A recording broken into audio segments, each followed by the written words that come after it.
Welcome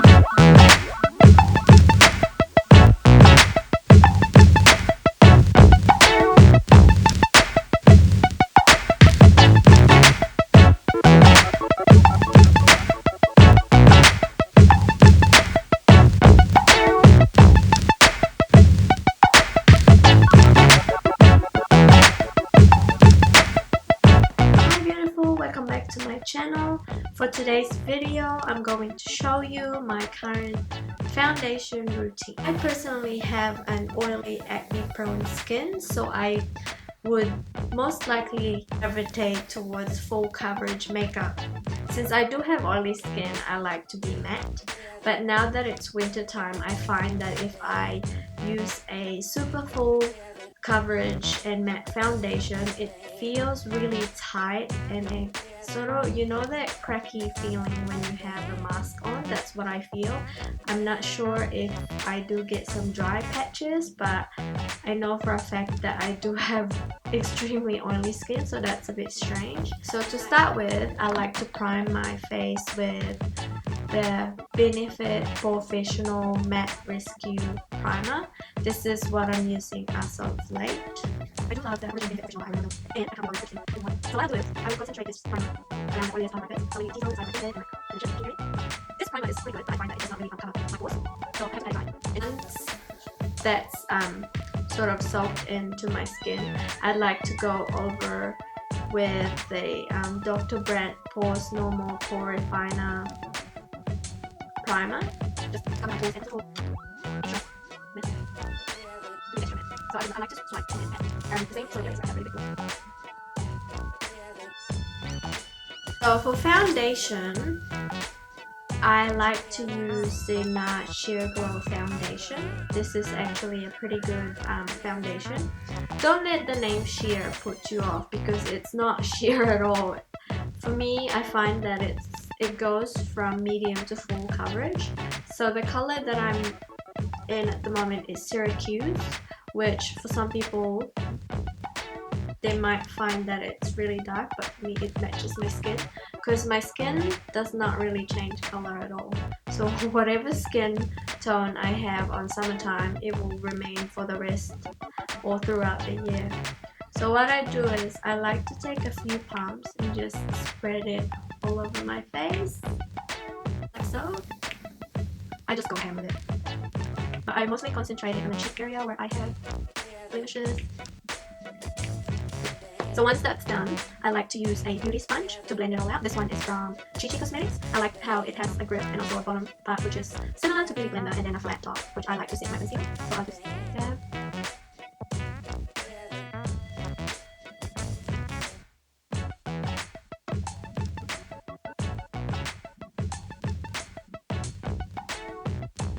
So that's pretty much one layer. On day-to-day basis, I would actually go out with this. Like, I don't bother spot concealing or whatnot. So what I do is I just go over, like for the stubborn spots that I wanted to cover, I just go over with more foundation and use a beauty blender or beauty sponge to just even them all out. I don't really like spot concealing because I find that it does give you a really flawless coverage, but I really like the fact that even though I have acne-prone skin and I like full coverage, I kind of like that look where your imperfections kind of seep through the foundation. That's just my personal opinion. And plus, I don't have time to do spot concealing, especially in the morning. So with 2 layers, this is actually done for me. And now I would go on with the concealer. I like to use 2. So I have Maybelline Fit Me Concealer in medium. And I have the ELF Full Coverage concealer. I ran out of my MAC Pro Longwear. And that's my favorite one, and I haven't got around to purchasing it, so I just use these 2. So first I would go over with the Maybelline Fit Me Concealer. I like this concealer because it has like a neutral undertone, so for my skin it neutralizes my dark circles, kind of brightens it in a way. I like to put it everywhere and then just blend it with the same beauty blender.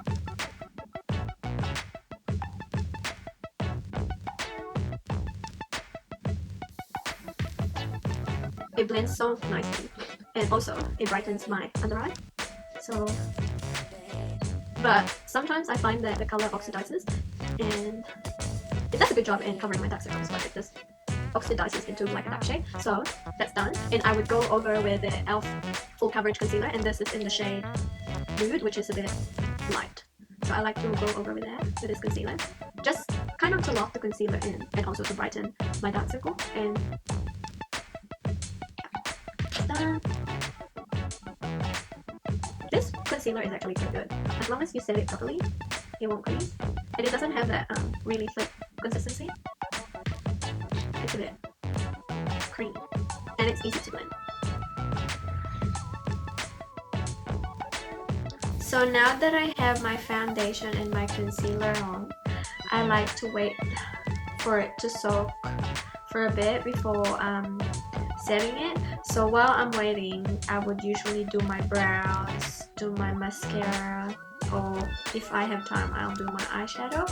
But yeah, so we'll let that soak in for a bit. And what I like to do is to set everything with a translucent powder. Now I have been doing this for quite a while. I know that I used a foundation that is not matte, so if I do not set it, my oily skin will just melt everything off. So translucent powder is pretty handy, and it does keep everything intact. So what I'll do is I'll just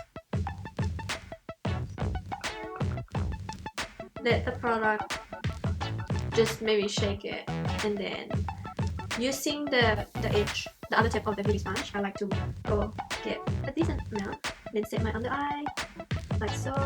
I guess you can consider it as baking. So I like to do my under eye, my smile lines, the chin, in between my brows, and the jawline. So I mainly concentrated this translucent powder to the areas where I get oily the most. So that's what I do, and I just let it sit for a couple of minutes. So while we wait for that, we'll just do our makeup.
Now that our makeup is done, I will take a brush and just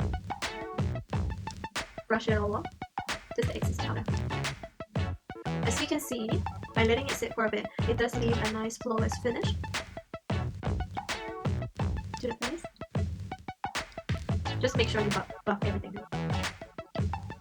To bring color back to my face, I like to use like a reddish tone bronzer, because I used to use the MAC Dark Deepest, but I find that it goes too orange for my skin.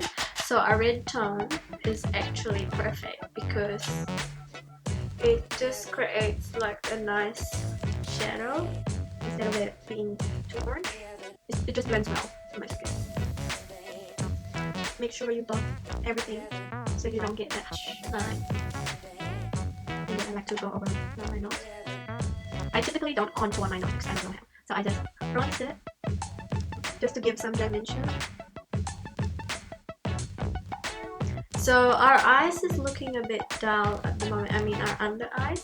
So what I would do from time to time is use a yellow tone shade just to to brighten the under eyes. So just a tiny bit.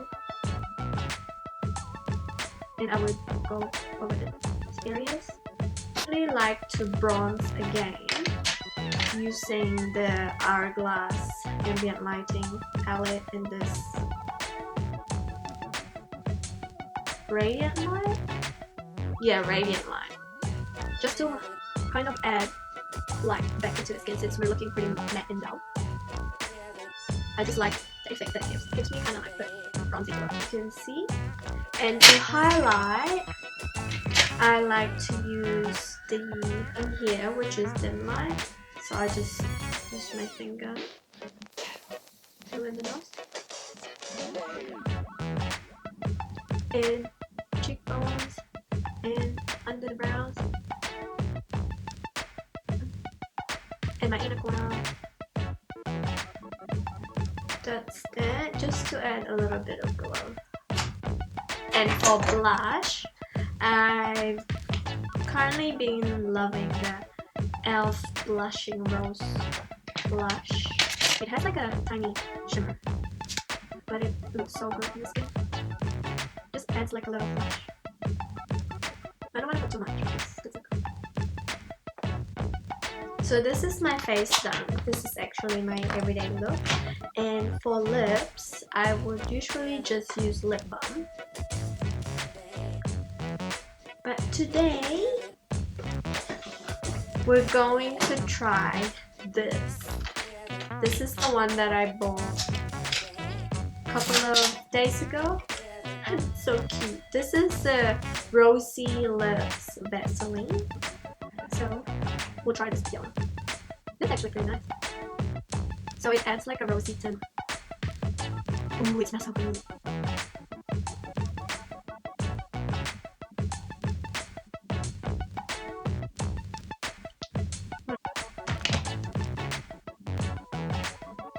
That looks fine, but I look pretty washed out, so we'll just add a gloss. So we'll add a little bit of the lipstick. Just a dab.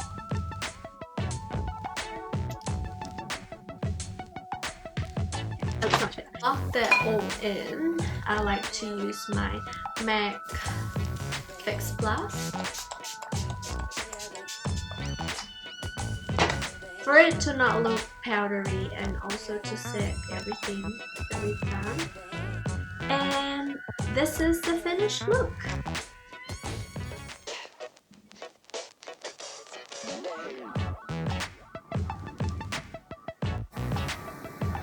Thank you guys for watching. I hope you enjoyed this video and I'll see you next time.